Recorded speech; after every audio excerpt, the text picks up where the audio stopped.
México. Mis abuelitos fueron misioneros en México, entonces soy tercera generación en México y tengo cara de gringo, pero me corre frijol y chile y nopal por las venas. Entonces, dígale a su vecino, es mexicano aunque no parece, vamos, dígaselo, es mexicano aunque no parece, ¿ah? Y ahí tengo mi pasaporte mexicano para demostrárselo, pero servimos a Dios en México. Tenemos una iglesia, se llama Más Vida. Ahora estamos en Morelia, en Guadalajara, en Toluca y ahora la Ciudad de México también. Y Dios está haciendo cosas extraordinarias. Y reciban saludos de parte de mi esposa Kelly. Mi esposa Kelly no pudo acompañarme en esta ocasión, pero ella y yo en 2 meses vamos a cumplir 16 años de casados. Y yo sé, nos casamos a los 13 años, yo sé, entonces pero también tenemos 3 hijos. ¿No se oye? Que allá atrás no se oye, que lo están arreglando. Que allá tampoco se oye. Bueno, pues acérquense, hagan algo, métanse aquí donde sí pueden oír, ¿verdad? Entonces tenemos 3 hijos y tengo uno de 13 años y otro de 9 años y la más pequeña tiene 3 años.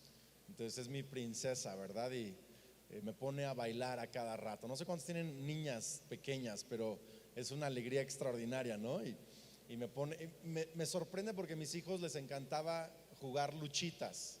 Les fascinaba jugar luchitas. Ahora están demasiado grandes y me lastiman, ¿verdad? Pero nunca me esperé que mi hija le gustara las luchitas, pero le fascinan las luchitas, mi hija de 3 años. Y ahí estamos y la aviento en la cama y se levanta y me agarra y jugamos a las luchas. Y luego también quiere bailar como princesa. Entonces se pone a dar vueltas y brincamos y cantamos juntos y tenemos una familia extraordinaria. Y pues reciba saludos de mi esposa, de mis hijos, de la iglesia. Y es un privilegio estar aquí con ustedes celebrando 40 años de la iglesia Cruzada Cristiana. Estuve viendo un poquito la historia de la iglesia en la página de internet y me di cuenta que el fundador, el hermano Patricio Sims o Symes, no sé cómo, Symes, fue amigo de un hombre llamado Costa Der. Costa Der vino en los 70, según la historia que cuenta en la página, a ministrar el bautismo del Espíritu Santo. Y Costa Der es uno de los padres espirituales de mi papá. Mi papá viajó con Costa Der por muchas partes del mundo y ministró mucho en nuestra iglesia hace años cuando él todavía vivía. Y de alguna manera rara, ¿verdad? Estamos como conectados, ¿no? En nuestro pasado a través del hermano Costa Der. Y yo honro la vida del hermano Patricio Symes, del hermano Antonio Cortés también, que está aquí, y del hermano ahora Arturo Cortés y Patti, que han estado liderando esta increíble organización. Y yo creo con todo el corazón que lo mejor está por venir. Así que denle un fuerte aplauso a Dios por sus líderes, por sus pastores que están llevando la cruzada cristiana a otro nivel. Pero déselo más fuerte al Señor porque Él es digno y estamos agradecidos por lo que Él está haciendo en la cruzada cristiana en Colombia y en otras partes del mundo donde ustedes están. Pues quiero hablarles el día de hoy de un tema que, por cierto, fue Arturo el que me lo pasó. Así que si no le gusta el mensaje de hoy, échele la culpa a él. Y voy a hablarle de una generación que trabaja en equipo. Una generación que trabaja en equipo. Y quiero que abra su Biblia, por favor, a Hechos capítulo 11. Hechos 11, verso 19. Hechos 11, 19. Entonces la iglesia en Jerusalén había experimentado un gran crecimiento durante un buen tiempo, pero luego vino una persecución muy fuerte y la iglesia fue esparcida, fue obligada a llevar la palabra de Dios a otras partes. Dígale a su vecino, si no vamos voluntariamente, Dios nos va a sacar, ¿verdad?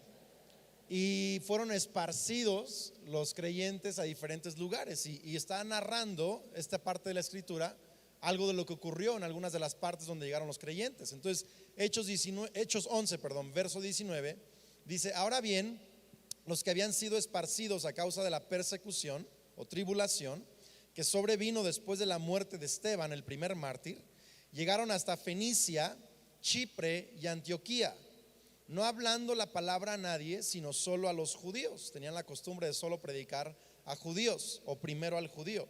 Pero había algunos de ellos, hombres de Chipre y de Cirene, los cuales al llegar a Antioquía hablaban también a los griegos o a los gentiles, a gente diferente a los judíos, y predicando el evangelio, las buenas nuevas del Señor Jesús. Verso 21: la mano del Señor estaba con ellos, y yo creo que la mano del Señor también está con ustedes aquí en Cruzada Cristiana, y gran número que creyó se convirtió al Señor.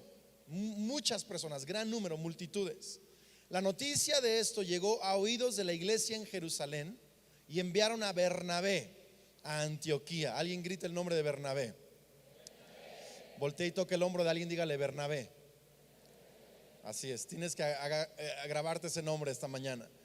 El cual, cuando vino y vio la gracia de Dios, se regocijó y animaba a todos para que con corazón firme permanecieran fieles al Señor. Verso 24: porque era un hombre bueno, ya conmigo, era bueno, y era un hombre lleno del Espíritu Santo y de fe. Y una gran multitud fue agregada al Señor. Una gran multitud fue agregada al Señor. Yo estoy creyendo que Dios les va a conceder aún mayores y más grandes multitudes que sean agregadas a la cruzada cristiana para la gloria de Dios. Sí, dice que Bernabé salió rumbo a Tarso. Ojo, verso 25, aquí está lo interesante.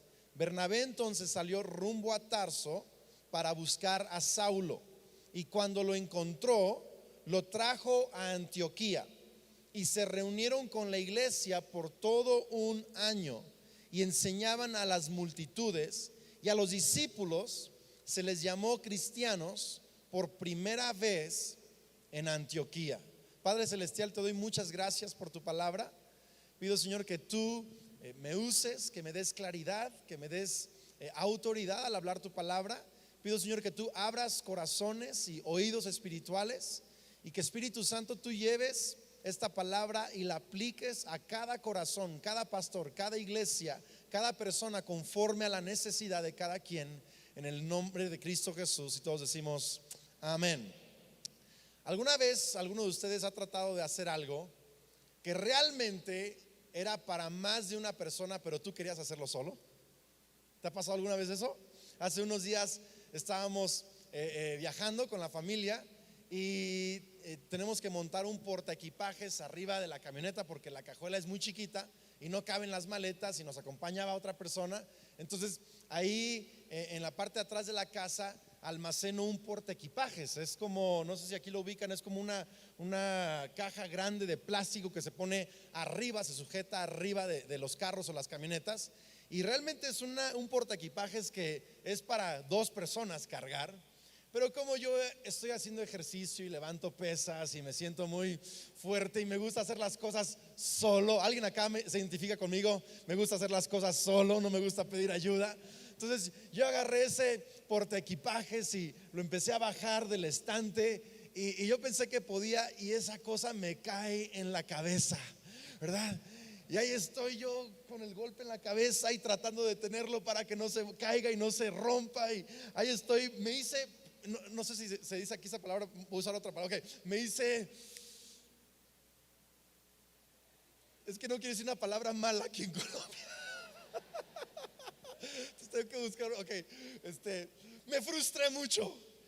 Y estaba todo molesto porque esa cosa me está cayendo encima, y cómo es que nadie se dio cuenta que me está cayendo encima, y ahí estoy yo tratando de arreglarlo solo con este portaequipajes encima, y por fin lo bajo y lo tengo que cargar afuera de la casa y subir a la camioneta. Yo me estoy frustrando con esta cosa porque es pesada, es difícil de mover, me está costando mucho trabajo montarla, y por dentro estoy pensando: ¿por qué nadie me está ayudando? ¿Qué les pasa? ¿Por qué no me ayudan? ¿Qué no ven que estoy sufriendo? ¿no? Pero realmente la culpa es mía, porque yo nunca pedí ayuda. Hello, ¿alguien está acá? Y muchas veces estamos tratando de hacer cosas y estamos frustrados porque no nos está saliendo, es demasiada la carga, es muy pesado, nos está lastimando incluso. Y estamos frustrados porque decimos, ¿por qué no hay más gente que me ayude? ¿Por qué no hay más personas que hagan esto conmigo? ¿Por qué no hay más gente que cargue la visión conmigo? ¿Por qué no hay más que me están apoyando? Pero a veces es porque es que nosotros no pedimos ayuda. Y a veces no tenemos la actitud de permitir que otra persona nos ayude, porque nosotros sabemos cómo hacerlo mejor. Nosotros sabemos, tenemos la razón, tenemos más experiencia. Yo no sé, y no nos gusta pedir ayuda, nos cuesta trabajo pedir ayuda, pero no pedimos ayuda, pero nos frustramos cuando es demasiada la carga y no nos está saliendo bien las cosas, porque quisiéramos que alguien más nos ayudara. ¿Alguien se identifica conmigo un poquito en eso o no? Es como la mamá que está cocinando, nadie me ayuda. Pues pide ayuda. Vamos a voltear con alguien, dígale, pida ayuda. Dígaselo, pida ayuda. Ahí están los pastores, estamos los pastores todos frustrados con cosas en la iglesia y cosas en la alabanza y un montón de lugares. Estamos frustrados y nadie nos ayuda, pero es porque no pedimos ayuda. Yo aquí veo en este pasaje que acabamos de leer a Bernabé, que lo envían a Antioquía porque hay un avivamiento en Antioquía, y mandan a uno de sus mejores hombres a Antioquía para poder levantar la obra allí. Y vemos que Bernabé es uno de los mejores hombres que tenía la iglesia en Jerusalén. Y Bernabé fue de los más generosos. Tú lees al principio de Hechos, él donó una gran propiedad para la iglesia en Jerusalén. Es un hombre generoso, es un buen hombre. Aquí la Biblia dice que era un hombre bueno y lleno del Espíritu Santo. La palabra bueno es la palabra agathos en griego, que significa agradable, excelente, fino, bueno, de calidad, que tenía calidad. Y yo creo que enviaron a Bernabé porque es un hombre que sabía hacer las cosas bien. Y yo creo que en la iglesia de Cristo Jesús necesitamos hacer las cosas bien, con excelencia, de calidad. En la iglesia de Cristo Jesús no cabe la mediocridad. Y ese es un hombre bueno, y no solo es bueno y hace las cosas bien y es excelente, sino que es lleno del Espíritu Santo. Entonces él está haciendo las cosas bien, con excelencia, y aparte tiene el poder del Espíritu Santo y está ministrando, y Dios empieza a hacer crecer la obra. Y Bernabé se da cuenta de algo extraordinario. Aunque es bueno y excelente y buen líder, y aunque es lleno del Espíritu Santo, él se da cuenta que él no puede solo. ¿Alguien está acá conmigo? Por mejor líder que tú seas, por más excelente que tú puedas hacer las cosas, por más lleno del Espíritu Santo que tú seas, no puedes hacer y lograr el llamado que Dios tiene para ti solo. Vas a necesitar de otras personas. Y sabes, antes de continuar con la historia, porque Bernabé fue por Saulo, y ahorita voy a meterme a eso, esa es la parte importante. Quiero solo tocar el punto de que Bernabé tenía estas dos cualidades: era bueno y era lleno del Espíritu Santo. Yo hoy me encuentro con muchas iglesias que o se inclinan a un lado o se inclinan al otro. Dicen, nosotros nada más vamos a ser llenos del Espíritu Santo, nada más queremos los dones, el mover de Dios, las manifestaciones, que Dios tenga libertad en nuestras reuniones. Nosotros no vamos a poner programa porque no podemos limitar al Espíritu Santo. Que suceda lo que tenga que ocurrir, que Dios se mueva, que Dios hable, que Dios haga. Y son iglesias desorganizadas, desordenadas, en donde sí hay manifestaciones y mover del Espíritu Santo, pero hay mucha mediocridad. Mediocridad en la alabanza, mediocridad en las instalaciones, mediocridad en los servidores. No es de calidad. Y esa iglesia, aunque tenga el mover del Espíritu Santo, nunca va a encontrar las multitudes que vemos aquí en Antioquía, porque había una combinación en los dones de Bernabé, que no solo estaba lleno del Espíritu Santo, también era bueno. Ya no escuché casi ningún amén allá. O sea que es un hombre que hacía las cosas con calidad, excelencia, con fineza. Él tenía bien organizada la iglesia, bien organizados los servidores, tenía bien organizada la alabanza, bien organizados los ministerios y las enseñanzas y los grupos. Había excelencia. Y yo creo que no sé por qué nuestra mente está peleada la excelencia con el Espíritu Santo.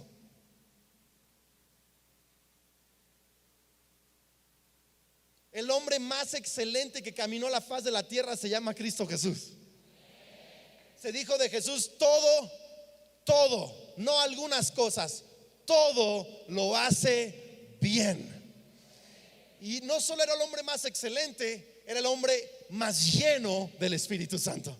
Así que yo quiero ver iglesias no solo que se muevan en el Espíritu Santo, yo quiero ver iglesias que son excelentes en todo lo que hacen, que tienen calidad en todo lo que hacen, calidad en sus ministerios, calidad en su gente, calidad en sus servidores, calidad en la música, calidad en todo lo que sucede y llenura del Espíritu Santo. Alguien diga amén a eso, porque aquí entonces, mire, muchos vamos a congresos y vamos buscando que nos den la clave, la llave para el crecimiento de la iglesia. Y estamos preguntando: ¿cómo hago crecer mi iglesia? ¿Cómo evangelizo más gente? ¿Cómo hago que mi iglesia crezca? ¿Cómo traigo más multitudes a mi ministerio? Esa es la pregunta equivocada. Dile a tu vecino: está mal. La pregunta correcta es: ¿cómo soy mejor? ¿Y cómo puedo ser más lleno del Espíritu Santo? ¿Cómo puedo ser más excelente? ¿Y cómo puedo ser más lleno del Espíritu Santo? Porque si soy mejor, si hago las cosas con más calidad y si tengo más de Dios, el resultado es lo que vimos aquí en Antioquía, que entonces se agregaron. El resultado fue el crecimiento. El crecimiento nunca es una meta, el crecimiento es un resultado de hacer las cosas bien y de ser llenos del Espíritu Santo. Vamos a darle un fuerte aplauso al Señor por eso. El crecimiento es un resultado.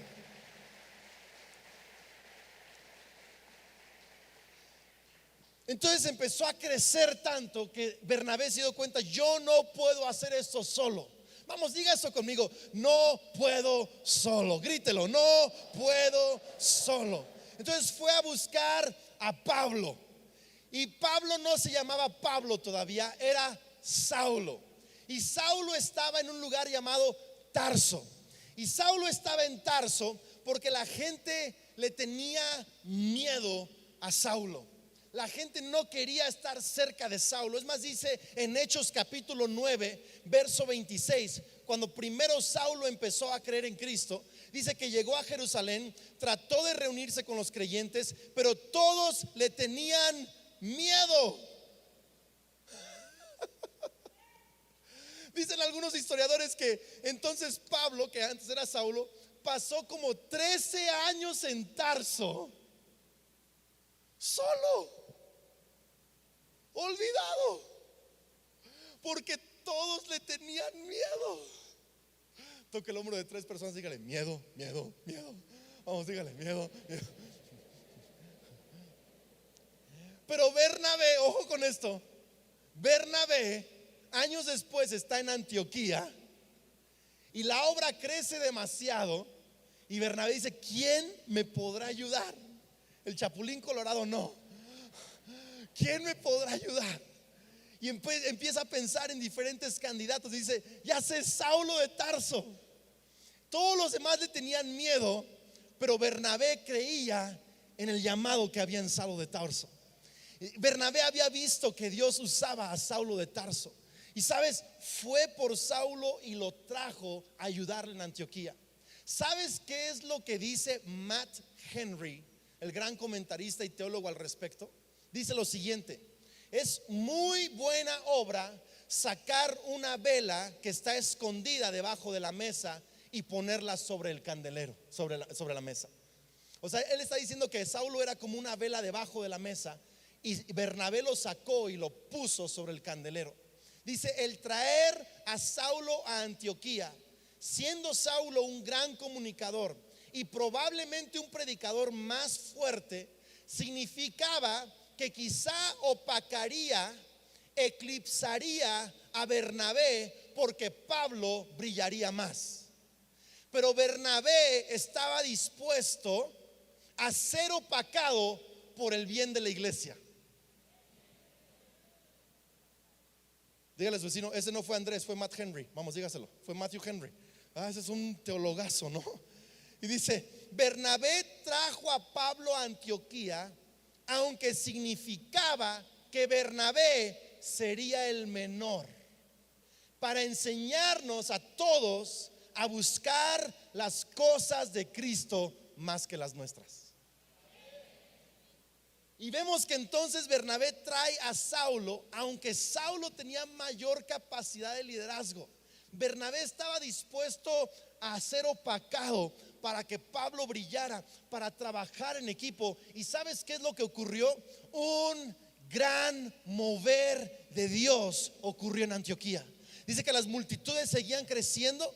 Dice que primera vez que se le llamó a los discípulos cristianos fue en Antioquía. La palabra cristiano significa pequeños cristos. O sea que la gente allí imitaba y hablaba y seguía tanto el carácter de Cristo que la gente decía: estos parecen pequeños cristos, son cristianos. Hubo un mover extraordinario. Antioquía fue el primer lugar de donde se enviaron misioneros a otras partes. De Jerusalén fueron obligados por la persecución, pero de Antioquía fueron enviados por un mover del Espíritu Santo.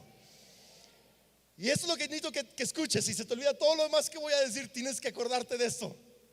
Un gran mover de Dios es el resultado de trabajar en equipo. Un gran mover de Dios requiere que trabajemos en equipo, que oremos en equipo, que evangelicemos en equipo, que enseñemos en equipo, que tomemos decisiones en equipo, que trabajemos en equipo. No hay ningún lugar en la Biblia donde tú ves que un hombre lo hace todo solo. Siempre está trabajando en equipo, porque Dios es en sí mismo, la Trinidad es un equipo. Y si Dios va a reproducirse en la tierra, va a ser conforme a su imagen y semejanza. Es Dios Padre, Dios Hijo, Dios Espíritu Santo. Son uno, 3 personas, un gran misterio, pero son un gran equipo.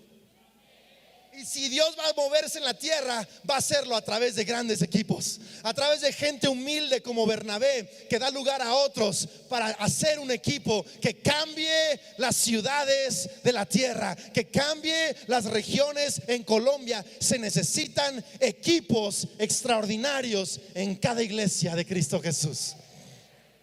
No, si va a aplaudir, tiene que hacerlo mucho mejor.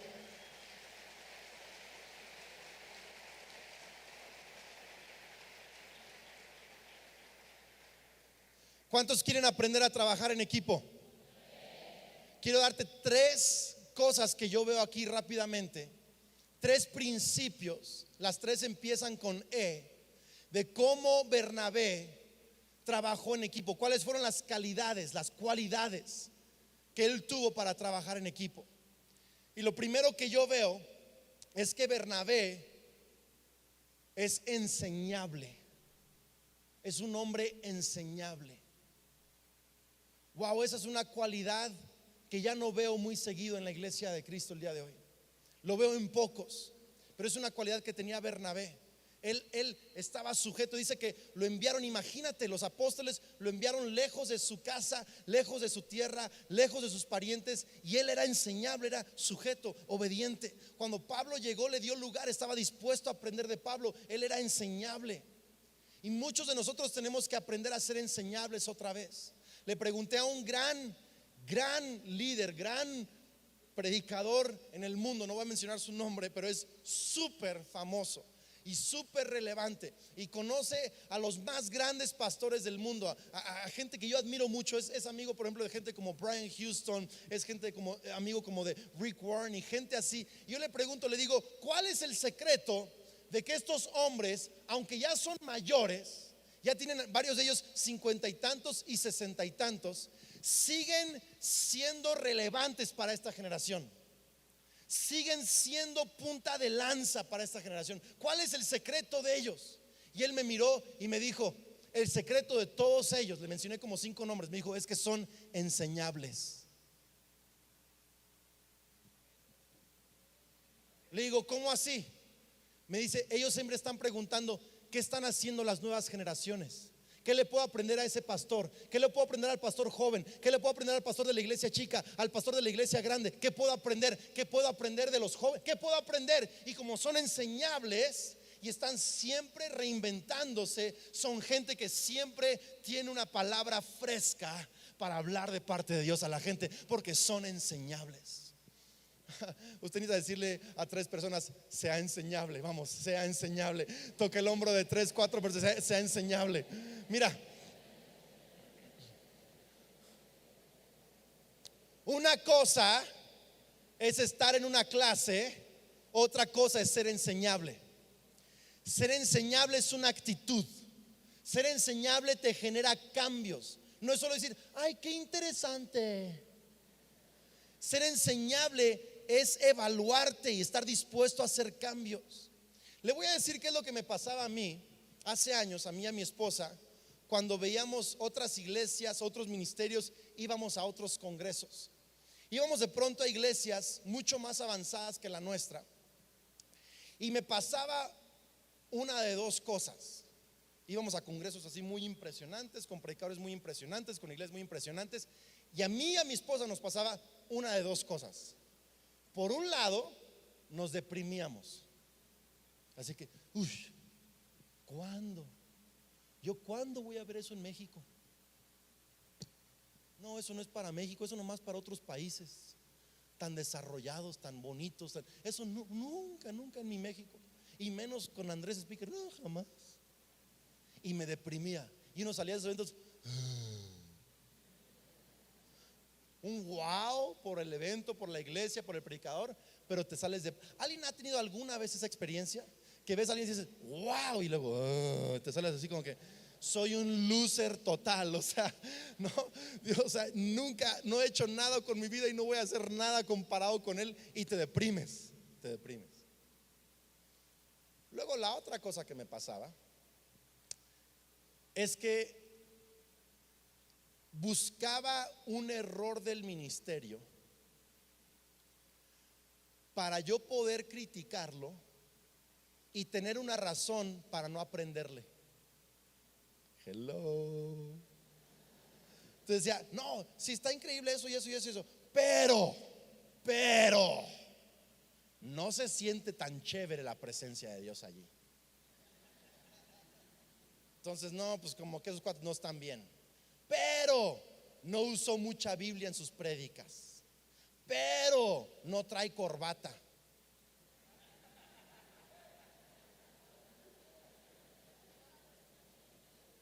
¿Y qué es lo que sucedía con eso? Si te deprimes, no le aprendes, porque dices, yo nunca voy a poder. ¿Para qué siquiera aprender si nunca voy a llegar ahí? Me deprimo. Y si le encuentro una cosa negativa para criticarla, desecho todo lo bueno que ha hecho, y entonces no tengo tampoco razón para aprenderle, y me quedo siendo el mismo arrogante, sin cambios en mi vida. Pero una persona enseñable es una persona que dice, si Dios lo pudo hacer con él, quizá también lo pueda hacer conmigo. Yo voy a aprenderle, yo voy a descubrir qué está haciendo, yo voy a aprenderle a esa persona. Es alguien enseñable. Ojo, alguien enseñable no se fija en la parte negativa del ministerio, sino que ve lo bueno que puede aprenderle a ese ministerio. Tengo noticias para usted. No hay iglesia perfecta. Si usted la encuentra, por favor, no se congregue allí. Usted la va a arruinar, por favor. No hay iglesia perfecta, no hay liderazgo perfecto. Todos tienen un pie de donde cojear, un asunto que no les sale, todo. Pero eso no significa que yo no pueda aprenderle a esa persona, a ese ministerio. Algo le puedo aprender. Tengo que ser enseñable, tengo que ser humilde y tengo que estar dispuesto a hacer cambios. Y quiero hablarle un poco a las 2 generaciones, porque siempre se pelean las generaciones. Los más grandes, los jóvenes, mira, no agarran la onda, no aprenden, qué bárbaros. Y sí, muchas buenas ideas, pero muy mal carácter. Y desechan las buenas ideas. Y los jóvenes, mira, sí, esos viejos tienen pasión, experiencia, pero ya son muy aburridos, y desechan a los viejos. Hello, estoy hablando aquí, como dicen en mi ciudad, la neta. ¿Sabe lo que es la neta? Se lo explico. La neta es como una variedad de muchas cosas. Neta puede ser verdad, neta puede ser realidad, neta puede ser wow, neta puede ser chévere. Por ejemplo, uy, hoy te vestiste neta, te ves wow, neta, así como que, ¿no? Es como, entonces, le voy a decir la neta del planeta. Los jóvenes les cuesta trabajo aprender de los viejos porque ven cosas que no les gustan en los viejos. Y los viejos les cuesta trabajo aprender de los jóvenes porque ven cosas en los jóvenes que no les gustan. ¿Por qué no nos vamos haciendo de la idea que no van a ser perfectos y que los jóvenes aprendan de los viejos y que los viejos aprendan de los jóvenes? ¿Por qué no empezamos a escucharnos y a estar dispuestos a hacer modificaciones y a cambiar? No, si usted va a aplaudir, tiene que hacerlo con muchas más ganas. Tiene que hacerlo con muchas más ganas. Porque si las generaciones trabajan juntas, así como Bernabé y Pablo trabajaron juntos, yo estoy seguro que va a haber multitudes extraordinarias, va a haber crecimiento, va a haber cambio en las ciudades, pero se requiere ser enseñables. Vamos, toque el hombro de otras 3 personas, dígale enseñable, enseñable, enseñable. Vamos, dígaselo.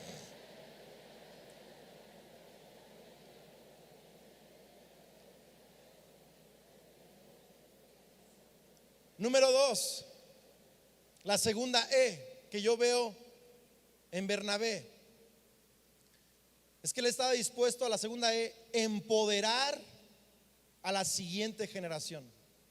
Empoderar a la siguiente generación. Como te comenté, él fue por Saulo, que estaba olvidado en Tarso. Nadie más creía en Saulo. Es más, al inicio Bernabé les dijo: hey, miren, Dios tocó a Saulo, el que asesinaba a cristianos, el que perseguía a la iglesia, el que era el peor enemigo de la iglesia. Dios lo tocó. Pero cuando la gente lo veía, decía: ay, Saulo. Como de pronto algunos ven a las generaciones jóvenes, ¿no? Dicen: ay, qué raro ese cuate. Tienen miedo. Y tenemos miedo a algunas cosas nuevas que Dios está haciendo. Y Saulo era lo nuevo que Dios estaba haciendo. Y muchos le tenían miedo, pero Bernabé fue por él. Y Bernabé lo trajo a Antioquía. Y ahora tú y yo vemos al gran Pablo. Vemos que Pablo llegó a ser un gran predicador, un gran autor de libros, epístolas en la palabra de Dios. Pablo llegó a ser el más grande plantador de iglesias y misionero y apóstol y referencia de todo lo que anhelamos ser en el cuerpo de Cristo. Pero no habría Pablo si no hubiera un Bernabé. Saulo llegó a ser Pablo por Bernabé. Usted no me escuchó eso. Lo voy a decir otra vez. Saulo llegó a ser Pablo por causa de Bernabé. Bernabé ponía a Saulo, cuando todos le tenían miedo, lo ponía a predicar. Bernabé puso a Saulo a encargarse de ministerios en la iglesia. Bernabé incluyó a Saulo en la mesa directiva de los profetas. Si tú lees en Hechos capítulo 13, había un grupo de profetas y maestros, y había varios de ellos, y uno de ellos era Pablo, era Saulo. Bernabé lo sentó a la mesa para hablar acerca del futuro de la iglesia en Antioquía, para profetizar, para hablar. Bernabé tuvo fe en Pablo. Mucha gente ve a esta generación y está asustada de la siguiente generación y dice: no, es que estos cuates no la van a hacer, no tienen compromiso, no, tienen mucha pasión, pero no tienen compromiso, no tienen carácter, no tienen los dones del Espíritu, no van a llegar a nada. Y están viendo una generación perdida, una generación deshecha. Pero lo que yo veo cuando veo jóvenes son un montón de Saulos que necesitan Bernabés para llegar a ser Pablos. Son un montón de Saulos que tienen cosas que Dios ha puesto en ellos y necesitan que alguien crea en ellos, alguien tenga fe en ellos y los impulse a lograr lo que Dios quiere para sus vidas. ¿Alguien puede decir amén a eso? ¿Cuántos Saulos hay aquí que quieren ser Pablos? ¿Cuántos Bernabés se van a levantar en la casa el día de hoy? Bernabé tuvo fe. Mucha gente dice: no, hermano, yo no tengo fe en nadie, solo en Cristo Jesús.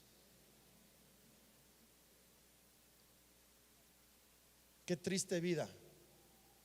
Te voy a decir algo. Dios cree en lo que Él ha destinado para tu vida. Y si Dios creyó en lo que sus discípulos llegarían a hacer por la obra de su Espíritu Santo en ellos, ¿por qué no puedes tú llegar a creer en lo que esa persona va a llegar a hacer por la gracia de Cristo Jesús? Necesitamos creer en las personas. Claro que tienen defectos, pero tenemos que verlos como un producto terminado y empezar a creer en ellos. ¿Sabes? Hace años, cuando yo empezaba a trabajar en la iglesia, mi papá era el pastor principal de la iglesia. Él ahora se encarga de supervisar iglesias. Hace 10 años él le pidió a mi esposa y a mí que pastoreáramos la iglesia, y fuimos desde ahí entonces los pastores principales de la iglesia. Yo tenía 27 años, a punto de cumplir 28, cuando empezó la transición.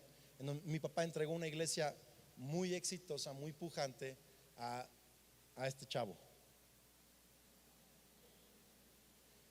Mi papá acababa de pasar los 50 años, era muy joven y muchos lo criticaron por pasar la estafeta. Y yo le decía: papá, yo no sé predicar bien, ni soy buen líder, siento que voy a destruir la iglesia. Todo lo que tú has trabajado por 20 años, yo lo voy a destruir. Y él me miraba y me decía: no es cierto, Andrés, yo creo en lo que Dios ha puesto en ti. Yo sé la clase de líder que vas a llegar a ser. Yo sé la clase de predicador que vas a llegar a ser. Dios me ha mostrado lo que ha puesto en tu vida. Yo creo en el propósito que Dios ha puesto en ti. Yo creo en ti, yo creo en tu futuro. Yo sé lo que tú vas a llegar a hacer. Y él empezó a hablarme conforme a mi destino. Cuando empezaba a predicar, yo era malísimo para predicar. Aún soy medio malo, pero era malísimo para predicar. O sea, la gente en vez de convertirse se hacía satánica. O sea, era así como que no, se apartaban. Era malo para predicar.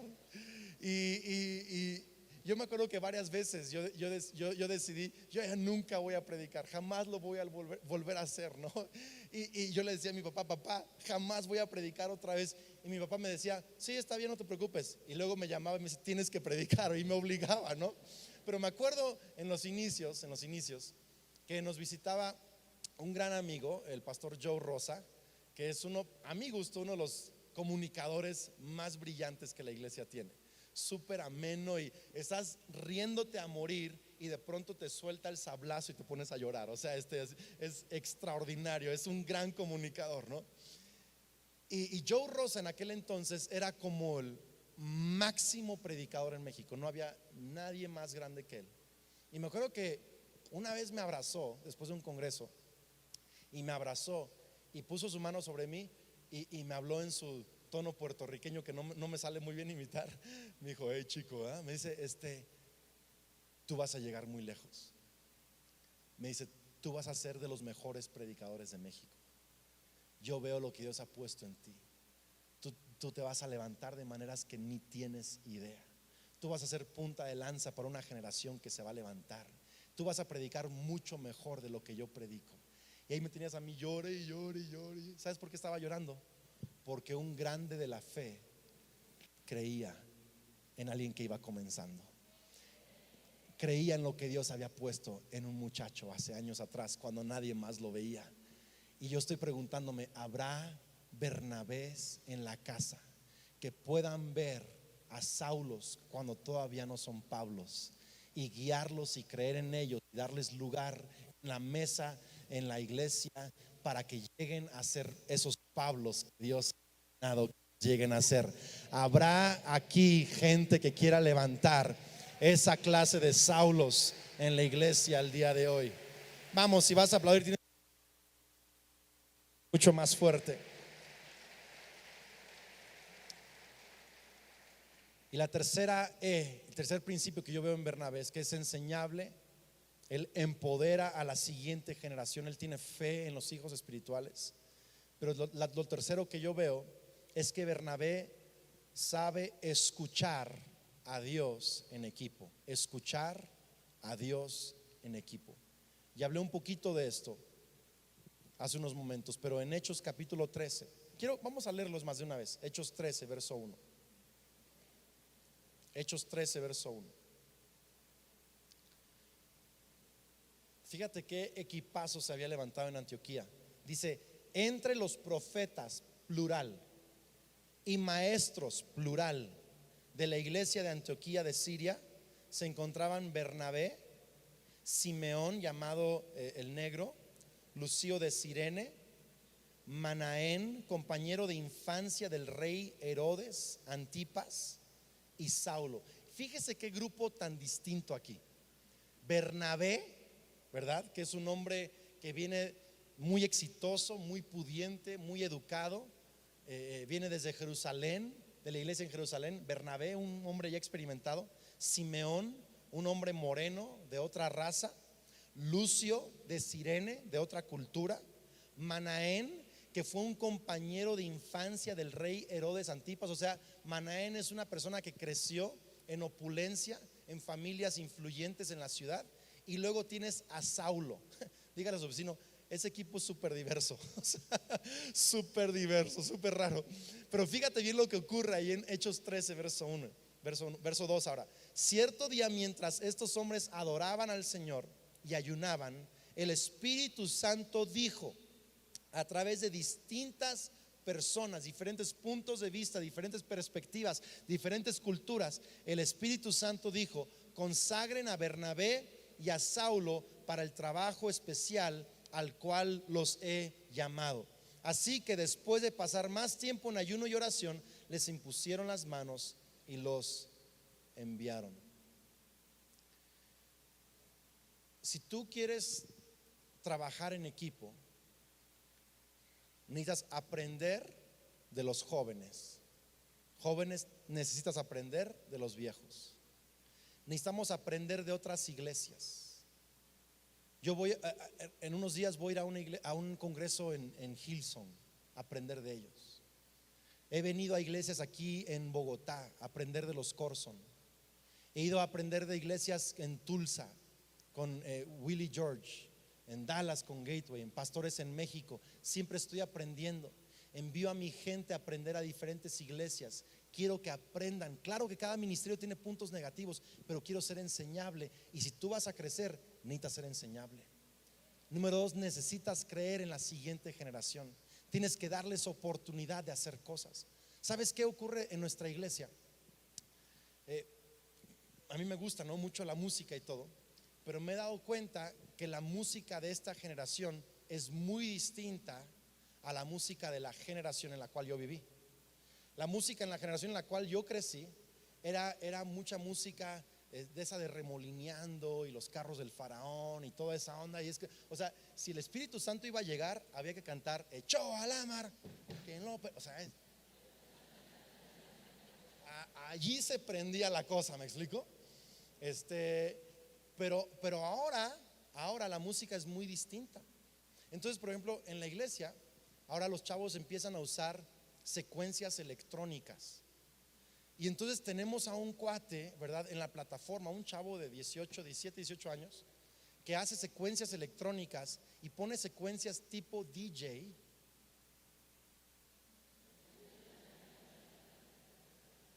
Durante la música. Y les estamos dando oportunidad de hacer cosas distintas y de trabajar en equipo y de usar estilos de música que son distintos para esta generación. ¿Ok? Pero lo tercero que me he dado cuenta es lo que les dije, hay que escuchar. Entonces hay que ser enseñables, hay que empoderar, hay que escuchar a la siguiente generación. Y en la mesa donde se decidían las cosas en Antioquía estaban diferentes personas, entre ellos Saulo. Y algo de esta generación que es muy importante, que por cierto en la noche voy a hablar mucho más acerca de cambios generacionales, de cosas que tenemos que cambiar como iglesia si es que vamos a tomar la próxima montaña que Dios tiene para nosotros. Voy a hablar mucho más específico en la noche. Pero algo que tiene que ser muy claro es que necesitamos escucharnos unos a otros. Necesitamos escucharnos. ¿Sabe qué es lo que hago? Mi hijo de 13 años, lo escucho a cada rato sus comentarios acerca de la iglesia y de mis prédicas. Por ejemplo, mi hijo me dice de pronto: papá, esa prédica como que estuvo medio aburrida. Le digo: a ver, cuénteme por qué estuvo aburrida. Y ya me da su análisis. Y luego me dice: papá, esa prédica me encantó. A ver, dígame por qué le encantó, ¿verdad? Y me da y lo estoy escuchando.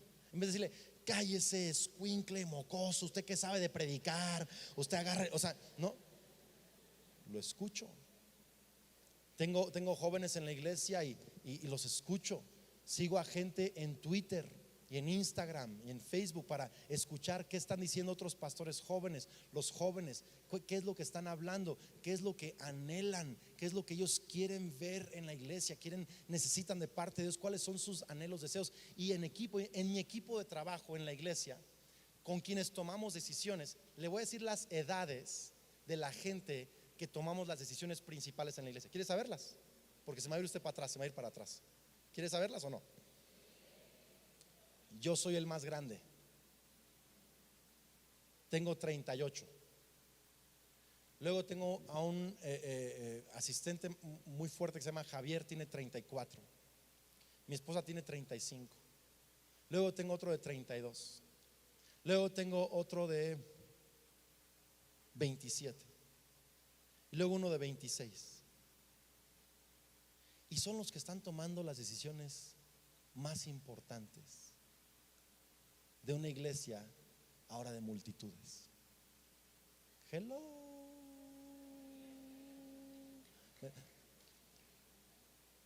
Dices: Andrés, ¿y dónde quedaron los más grandes? Mi papá, que tiene 62, se sienta a la mesa con nosotros. Y luego tenemos un pastor también del equipo que tiene 48, que se sienta a la mesa con nosotros. Pero ellos no imponen, sino que nos escuchamos, jóvenes con viejos, y llegamos a decisiones desde qué color debe ser nuestro edificio, porque no solo lo va a decidir el viejo, disculpe, lo tiene que decir también jóvenes. Ya metí en problemas. ¿Qué tipo de música vamos a tocar? ¿Qué tan largas van a ser las reuniones en la iglesia? ¿Qué tipos de ministerios se ocupan en la iglesia? ¿Cómo van a ser los grupos conexión o las células? Entonces yo creo que se necesitan las dos generaciones, los grandes y los jóvenes, tomando decisiones juntos. Porque una cosa, yo lo que he visto en las iglesias es esto, y se los digo con mucha humildad y con mucho respeto. Yo lo que veo en las iglesias es esto: que queremos, ¿verdad?, empoderar a la siguiente generación. Les damos chance de que hagan 2, 3 cosas,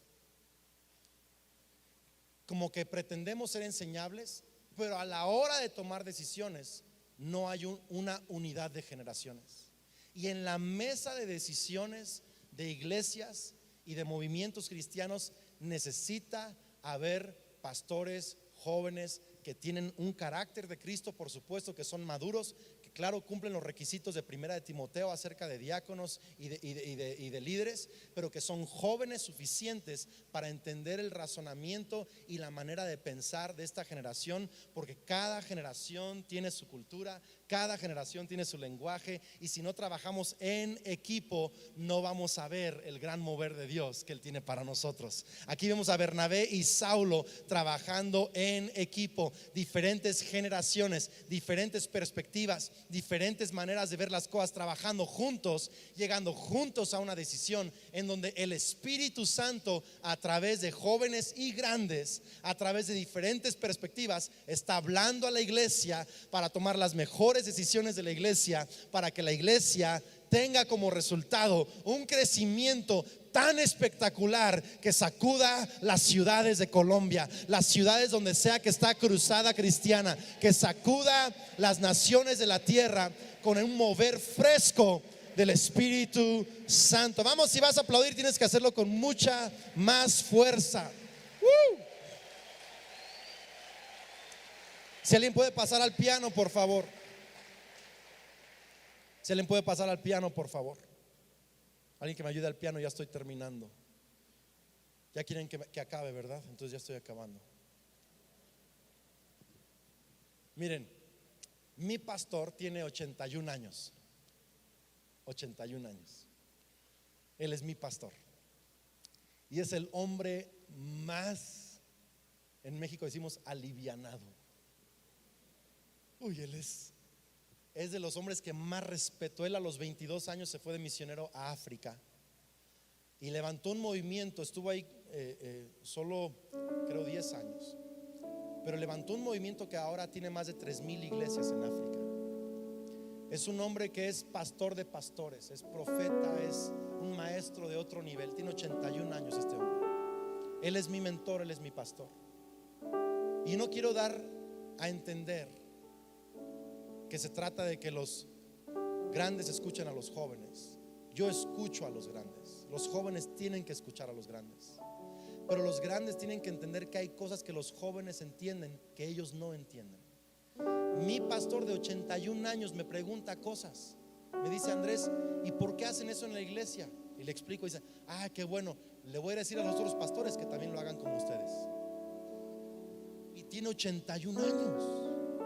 Mi papá, que también es como el pastor supervisor de la iglesia, aquí creo que les llaman apóstoles. Mi papá tiene 62 años y le rendimos cuentas de la iglesia doctrinalmente, financieramente, de todo lo que la iglesia tiene que rendir cuentas, le rendimos cuentas.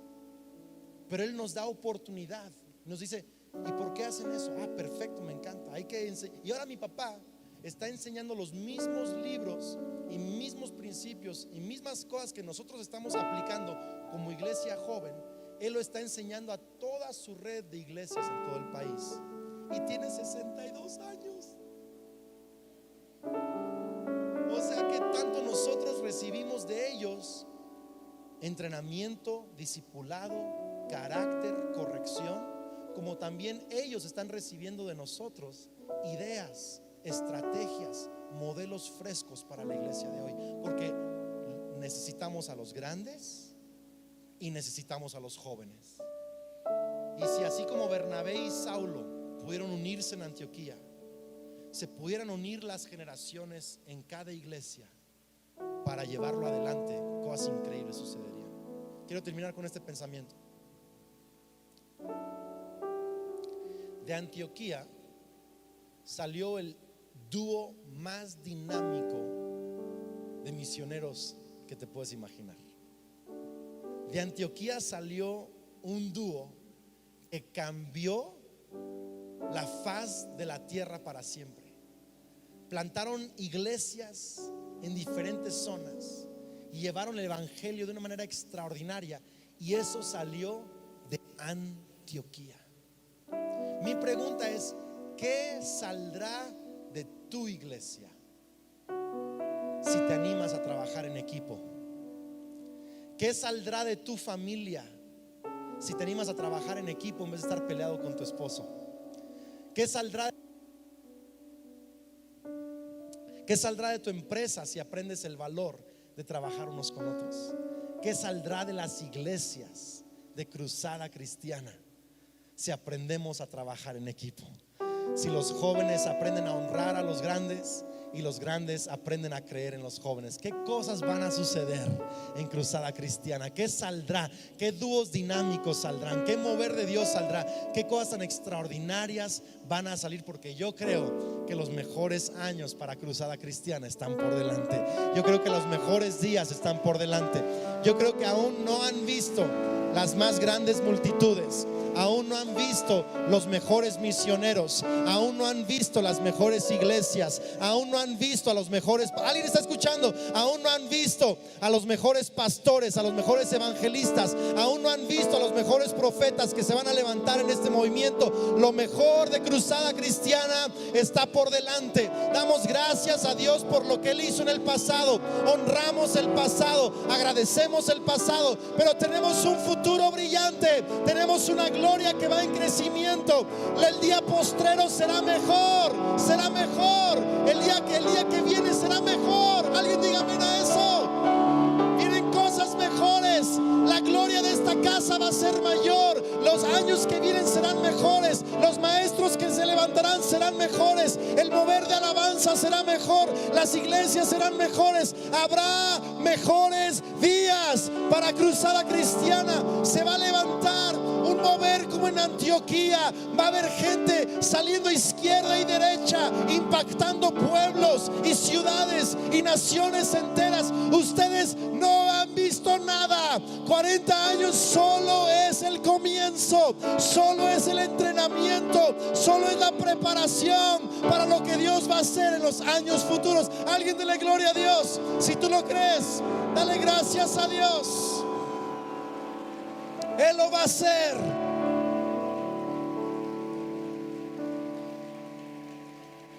¿Por qué no inclinas tu rostro y levantas tus manos? Y quiero que hables con Dios unos momentos y le digas: Dios, reconozco que no siempre he sido enseñable. Si hay cosas en mí que me impiden aprender de otros ministerios, de otras iglesias, de jóvenes, de mayores, si hay algo en mi corazón que no es enseñable, Señor, cámbialo. Me arrepiento, te pido perdón por tener arrogancia en mi corazón. Yo quiero ser enseñable, quiero ser como Bernabé, quiero ser humilde, quiero ser enseñable. Vamos, habla con Dios. Si sientes que Él te habló, levanta esas manos y habla con Dios. Dile: Dios, hazme enseñable. Hazme enseñable. Que mi vida, que mi familia, que mi ministerio, que seamos gente enseñable. Líbranos de la arrogancia ministerial, líbranos de la arrogancia espiritual. Queremos ser enseñables. Dile: Señor, yo quiero aprender a tener fe en otros. Yo quiero aprender a ver al Pablo cuando aún es Saulo. Habla con Dios, Él quiere escucharte. Yo quiero ver al Pablo cuando aún es Saulo. Señor, ayúdame a creer en los Saulos que están a mi alrededor. Quizá muchas de las respuestas a mis oraciones ya están a mi alrededor, pero yo no los he visto. Señor, ayúdame a ver esos Saulos que van a ser Pablos. Revélame, Señor, quiénes son esos Saulos. Quiero creer en ellos, levantarlos, darles lugar.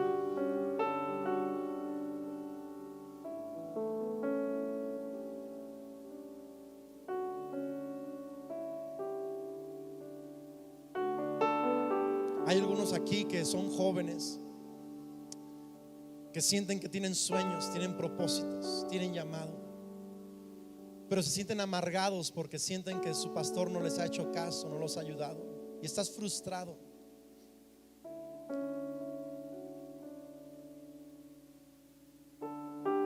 Yo quiero decirte que tú necesitas soltar esa frustración y esperar los tiempos de Dios. No puedes adelantarte a los tiempos de Dios. Si Dios te va a levantar, Él lo va a enseñar a tus pastores. Sé fiel, sirve. No te adelantes a los tiempos de Dios. Obedece a tus pastores, sé fiel. No te frustres, no te amargues.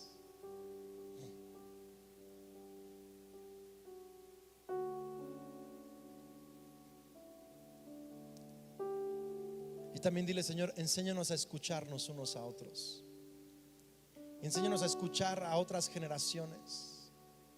Enséñame a escuchar a los mayores, enséñame a escuchar a los más jóvenes. Enséñanos a escuchar las diferentes perspectivas, a que juntos tomemos decisiones. Si quieres hacerlo y tomarte de la mano del que está a tu lado y empezar a declarar: yo creo que los mejores días para mi vida, para esta cruzada cristiana, para mi iglesia, están por delante. Yo creo, Dios, que nos vas a levantar como un equipo, que vamos a trabajar en equipo, que un mover de Dios es resultado de trabajar en equipo. Un mover de Dios es resultado de unirse las generaciones. Un mover de Dios es resultado de trabajar juntos. Un mover de Dios es el resultado de humillarnos y ser enseñables y creer los unos en los otros y escucharnos los unos a los otros. Señor, ayúdanos a ser enseñables. Ayúdanos, Dios, a escucharnos. Ayúdanos a creer los unos en los otros. Ayúdanos a trabajar en equipo. Señor, creemos que los mejores días están por delante. Trae un espíritu de unidad, Señor, a Cruzada Cristiana. Trae un espíritu de unidad a cada iglesia en Cruzada Cristiana. Trae un espíritu de unidad a cada familia en Cruzada Cristiana. Señor, yo declaro que los planes del enemigo son vencidos en el nombre de Cristo Jesús. Que todo espíritu de opresión, todo espíritu de crítica, todo espíritu de negativismo, todo espíritu de confusión, todo espíritu de división se rompe en cada iglesia de Cruzada Cristiana, y declaro un espíritu de unidad, un espíritu de honor, un espíritu de fidelidad, un espíritu de gracia en cada iglesia de Cruzada Cristiana. Declaro, Dios, que vienen días de trabajar en equipo, de orar en equipo, de decidir en equipo, de ver grandes cosas para tu reino en el nombre de Cristo Jesús.